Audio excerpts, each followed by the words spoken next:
Welcome back to Reddit Discover channel. Reddit, what is your nosleep story that actually happened? I lived in an apartment a few years ago. 4 units upstairs, 4 units downstairs. I lived upstairs, and the apartment below me was vacant. I kept hearing footsteps through the apartment, and I knew I shouldn't have. Nobody was downstairs. I asked someone to come over and listen, just to see if I was crazy. Maybe I'm just hearing other apartments since it's empty downstairs, and everything is echoing. Wrong.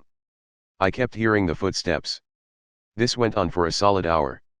Finally I called the landlord and the police. Apparently someone had broken in through the windows downstairs, and was walking back and forth through the apartment with a knife. Fecking horrifying. This is why you always get the APT on the second, or higher, floor. Did you ever find out the person's identity? Christ. No, wasn't him. Apparently it was a homeless person in the area who was walking around one day and saw a moving truck. It was during the winter, so they probably thought they'd have a warm place to stay for the time. You know, I always wonder how criminals like this have the balls to do that. I for one would be scared shitless walking around an abandoned apt at night. Even with a knife, but that also could be because I am a baby. Completely agree. I once arrived at a summer rental at 2 a.m. The owner said he would leave it open and to let ourselves in. It was pitch black. There were 2 doors, one on each end of a large deck. I didn't know how many apartments there were. I was terrified I'd pick the occupied one and the people inside would beat the crap out of / shoot me. It was a very scary feeling. The scary part was that nobody else in the building had even suspected a thing. I didn't hear the actual window breaking, but I heard footsteps. Nothing gets past my paranoia. My bedroom is on the 2nd floor of the house. There's no patio / porch / overhang of any kind beneath my windows. Couple of years ago I was watching TV in bed around 2 a.m. and heard a louder than usual animal sound. Not uncommon to hear squirrels running around on the roof from time to time. Didn't think much of it. Kept on happening, and started to sound awfully close to the window and not on the roof. I ignored it for a pretty long time. After at least 40 to 45 minutes of being irritated by the noise, best guess, I had watched a couple of episodes of South Park on my DVR during the time span. I banged on the wall in hopes of scaring them off until I could get to sleep. Just 2 quick bangs with my fist. Which were answered with 2 bangs on the wall right next to the window from outside. Needless to say, I just about sit and jumped out of bed. Now, my living room has a bay window, and is on the other end of the house, so I could look out that window from the side and see my bedroom window. I hustle downstairs and peek out. I see a guy standing in front of my house, below my bedroom window. He's got a knife, small pocket knife, in his hand, and he's petting the front of my house. Call the police and wait.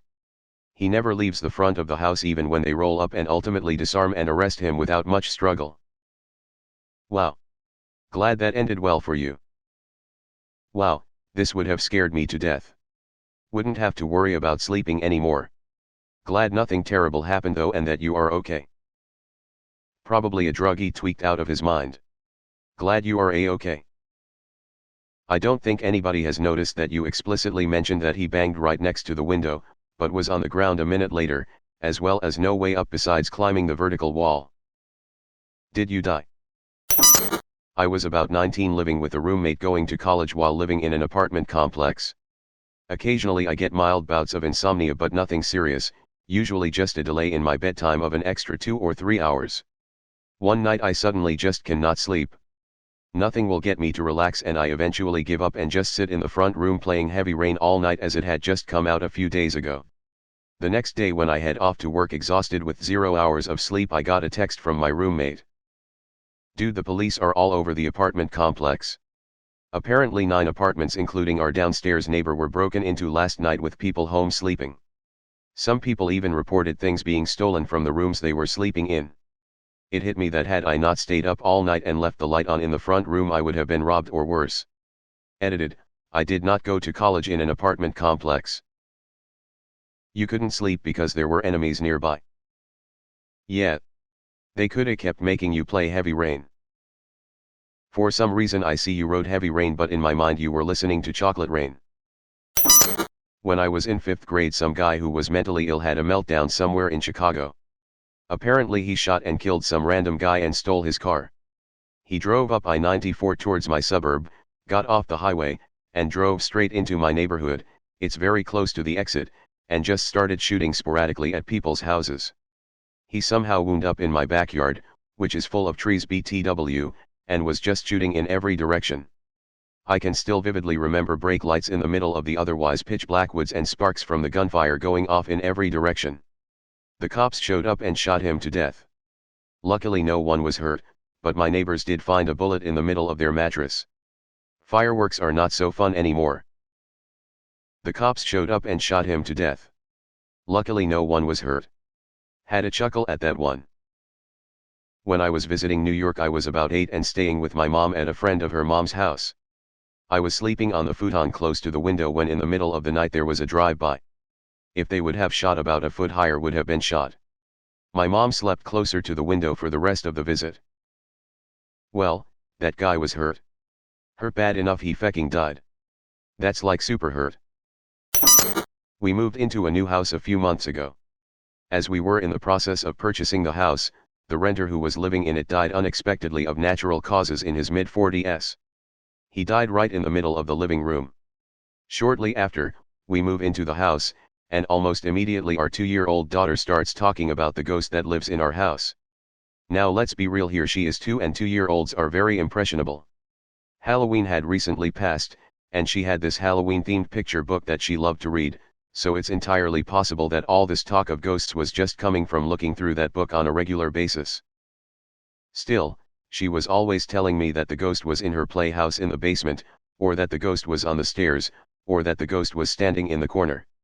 She never seemed to be afraid of the ghost, and considered him to be her friend, so I wasn't all that concerned even if there really was a ghost haunting our house. If he's a nice and helpful ghost, it could certainly be a lot worse.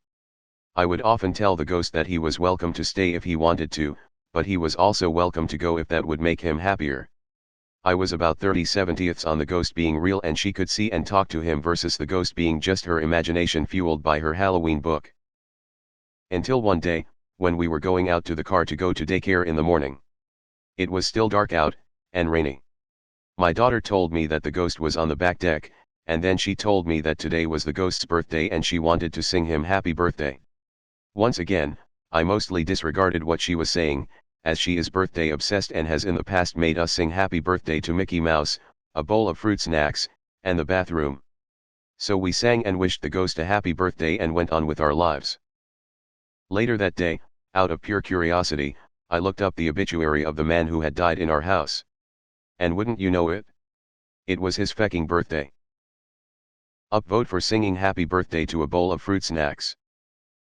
Children always win in these creepy threads. To be honest, as a 52-year-old, the most disconcerting part of the story was that the guy died in his mid-40s of natural causes. BR. Movie idea, this same scenario, but you don't sing the ghost happy birthday and he gets pissed and begins terrorizing your family. Did you address him as Mr. Ghost while singing to him? From a totally different perspective, this is kind of heartwarming. When I got to the last line, I actually got chills. Creepy stuff, man. It was winter break, freshman year of college. I drove up to visit one of my friends in northwestern Pennsylvania for New Year's. I needed to be back home the next day for work, so I decided to drive back at like 2 a.m. I was driving down Interstate 79, for anyone reading this from PA, it was around Grove City where this event took place, and I maybe saw 2 cars in a 60-mile span. I came up around a bend and saw what looked like a black bear in my lane and I swerved and went off the road and crashed into the tree line next to the highway. I was in the middle of nowhere and the bear just booked it into woods. My car was fecking totaled and I knew I wasn't gonna see any cars for hours to help me out. I called 911 and they said they would come in like 20 minutes. I got out of the car and stood up on the shoulder of the highway and waited. After about 5 minutes I heard some rustling in the bushes and there it was, the fecking bear. Turns out when I went off the road I hit a cub and Mama Bear was pissed as all hell. I booked it over to the back of the car and hopped in the trunk. Thank God I had a big Ford Expedition so the bear couldn't feck with it too much. For another half an hour the bear tried ramming the car and was trying to get at me in a frenzy. The police showed up and the sirens scared Mama Bear off into the woods again. It was the most terrifying experience of my life. Edit: Holy shit, a lot of you are from PA and I'm surprised that a lot of you actually live around where this happened. So you killed a baby bear? This should be written from the point of view of the bear. One day I was walking when this monster with two bright eyes heads right towards me. Bears are never fun. I was survival camping in the Blue Ridge Mountains for about 12 weeks and one night had forgotten to put the Gatorade powder and a few other things back into the food bag so we could hang it up in the tree. Well, I was sleeping later that night, in just a sleeping bag covered by a tarp tied to two trees, and heard something rustling around. Thought nothing of it. Long story short, that bear really wanted whatever food I had with me. You killed a baby bear, bro. But, the cub, sad face.